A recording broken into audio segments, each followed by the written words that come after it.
Our topic for today is about conductors and insulators. And so we're going to study the differences between a conductor and a insulators. So let us now study. Conductors are materials through which electrons can move easily from atom to atom. All metals are good conductors.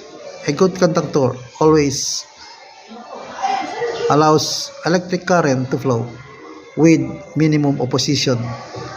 So, conductors have very low resistance.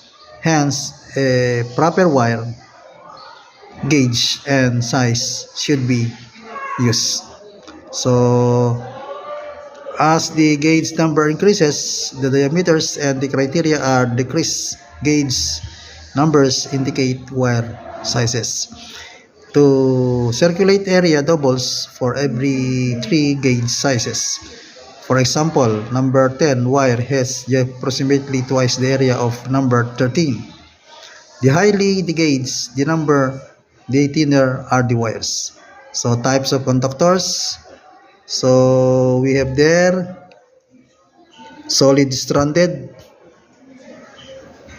braid, coaxial, and the other one is twin cable. So those are the kinds of insulators, conductors. Okay, common types of wires and splices. The Western Union splice is used to protect service wires from too much pulling or tension. So below are the steps in joining the wire conductors. While rattle joint used to wires which are seldom pulled. So these are the two kinds of wire. And then the other one is underwriter's nut for wires in lamp receptacles to prevent being pulled by the same screw.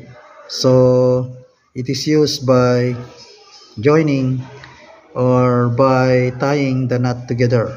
Okay. And next is T-joint or top splice for extending a branch circuit from the main branch. So that is how it is being done. Okay.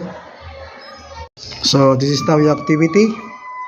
What materials are good conductors? What makes them good conductors? And then we have number 2, what are insulators or what value are insulators? And then number 3, name, describe, and illustrate the different types of wire splices. So we're going to explain that. Just answer the study helps. Okay.